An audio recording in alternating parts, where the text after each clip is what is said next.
I'd now like to introduce our next speaker, Mary Patterson, a member of the steering committee, who's going to talk a little bit about how what we have learned can be applied.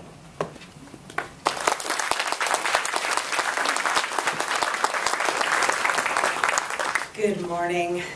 As Patrick said, my name is Mary Patterson, and I have been honored to be on the steering committee for this assessment project. And I'm also an educator and a parent and a volunteer in my community. And all of those I do with great pleasure and joy most of the time. So recently I was thinking about Hippocrates, who some of you may know as an ancient Greek physician from the 4th century. And he's credited with defining modern medicine. And he's also well known to have emphasized that dictum of do no harm, right? Pretty passive, a pretty passive message for those of us who are out there trying to help folks feel better and be well. Today, you also are well aware our society has gone wildly far beyond do no harm, and we are in a thick and mighty battle against many societal ills. And we have assumed an extremely active role, and again, for that I'm grateful. When we identify individuals who are sick, or poor, or isolated, or hungry, or undereducated, we have a lot of remedies. We take action, right? And we have a lot of ways to deliver those remedies.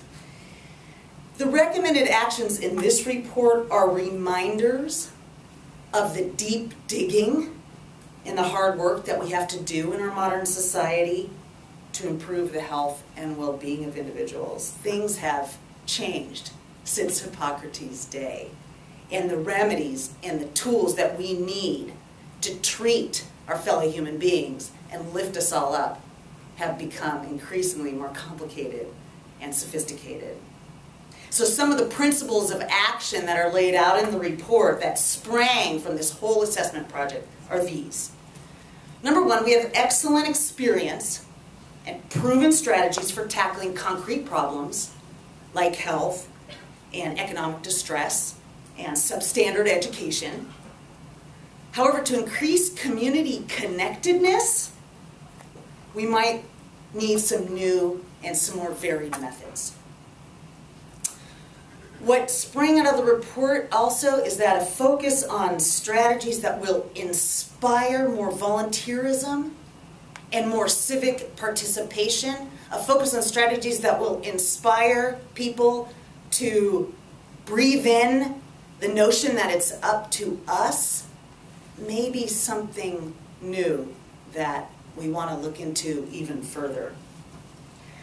We also know, and all of you are aware, that the Santa Clara Valley is rich in so many ways, and we want to take advantage of those assets, as we already do in much of the work that we do in our community.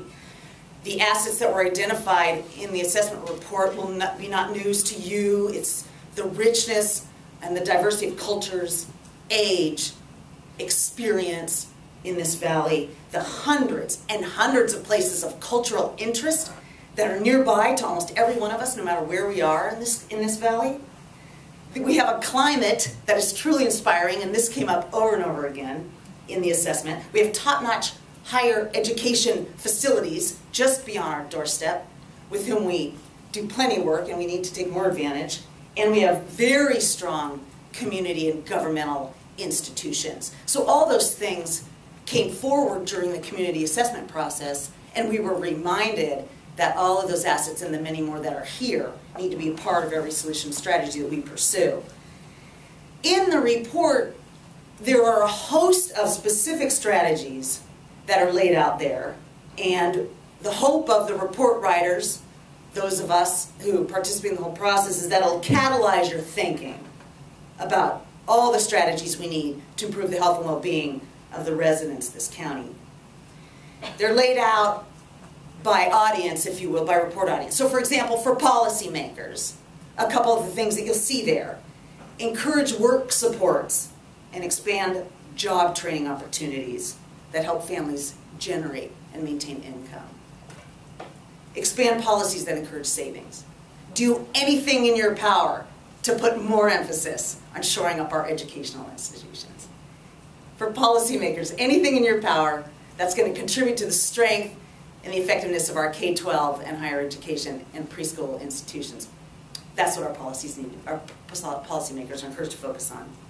Then for organizations, both public and private, and for programs, strengthen cross-cultural and linguistic proficiency in delivering all the fantastic services that we do: health, wellness, education, social supports. Increase access to safe, recreational, walkable areas for residents, for your clients, for your employees. Educate donors, elected officials, business leaders about the true needs of our community using this data as well as all of the other data available to you. Encourage and support efforts of residents, clients, your employees to volunteer and to get active civically. And finally, for individuals, Patrick said it, and you heard it in the quotes of the people that were captured during the community conversations: interact with your neighbors. Learn the names of all the young people who live near you.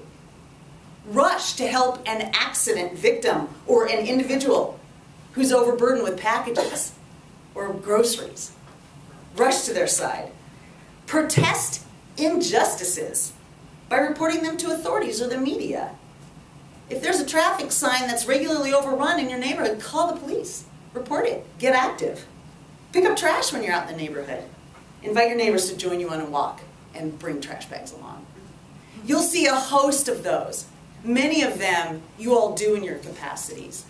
The hope behind the report is that the word will get out and we'll continue to think and inspire some of these actions.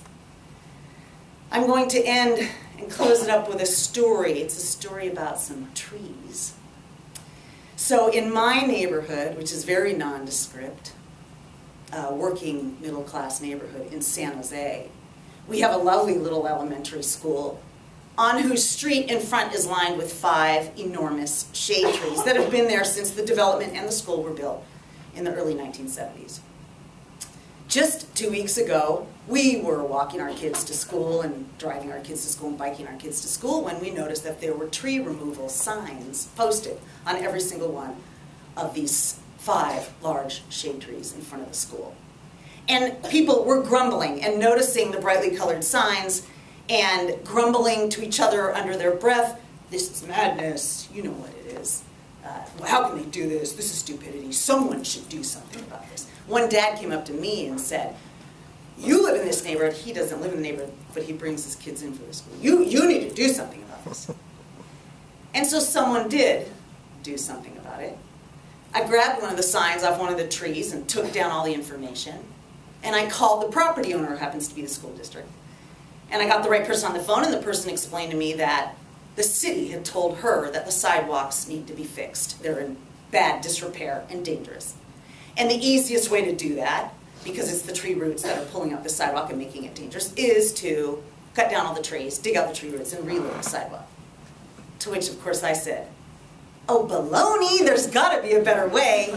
And so I got the information, hung up the phone, and then found every email that I could for people in the neighborhood as well as school families, and just sent out the information. Here's how you contact the city arborist, here's how you protest, and here's who to call at the school district to offer alternatives.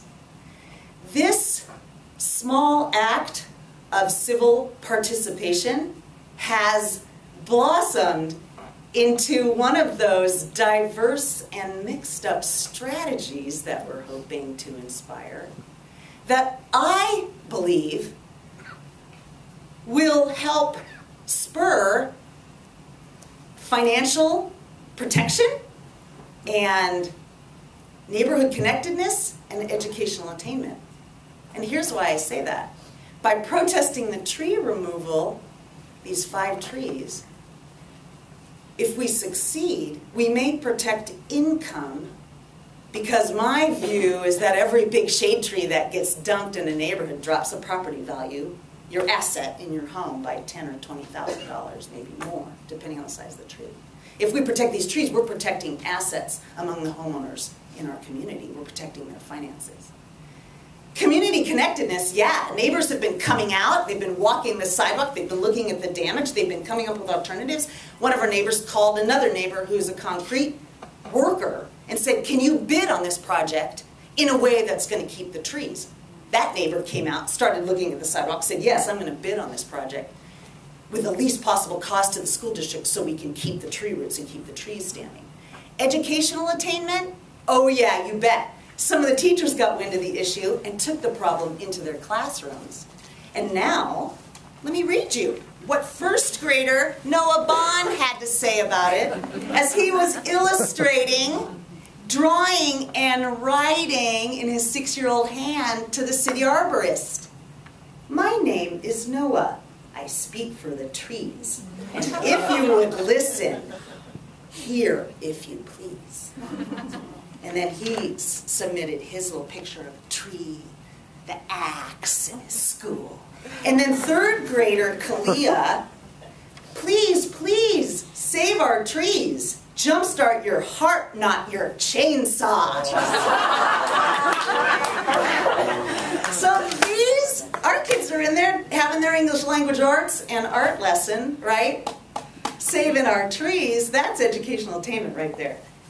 So, those are just a little few ideas that you'll see in that report to help stimulate your thinking about some of the strategies that you'll go back and communicate to your loved ones and friends and colleagues in your area, to your neighbors, to your donors, to your donees, to your employees, and to the residents that you serve. So I want to thank you very much for coming today.